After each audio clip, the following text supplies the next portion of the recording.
তো hello guys, আসসালামু আলাইকুম। তো আজকে আমরা চলে এসেছি সেই ঝিনাইদহ জেলার মহেশপুর থানার সুনামধন্য ডিগ্রি কলেজে। আর আমি আজকে আপনাদেরকে এমন একজনের সাথে পরিচয় করাইয়ে দেব যিনি কিনা এই কলেজের সব থেকে বড় স্টুডেন্ট এবং টপার। তো আসুন আমাদের সাথে আমরা পরিচিত হয়ে আসি সেই সুনামধন্য ছাত্রর সাথে। চলে আসুন।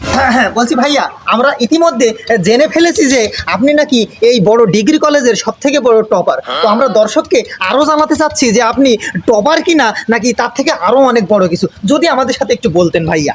আসলে কি যে বললো ভাইয়া, আসলে আমি এই কলেজের সবচেয়ে টিটিপি। আসলে ভাইয়া, এই যে টিটিপির অর্থ কি, এটা যদি আমাদের দর্শককে একটু আপনি বলতেন, একটু মানে ভেঙে চুরে যদি আর কি বলতেন। আসলে হচ্ছে কি, টিটিপির অর্থ হলো টেনে টেনে পাস। আমি পারি না, আর পারি না। আচ্ছা ভাই, তাহলে আপনি এই কলেজে আপনাকে সবাই কি নামে চেনে ভাই? কি আর বলবো, কলেজে তো আমার কত মানুষ কতভাবে ডাকে, কিন্তু সবাই ভালোবেসে আদু ভাই বলেইছে। আমি হয়তো দুদিন পরে মরবো, আগে মরলে কি ক্ষতি।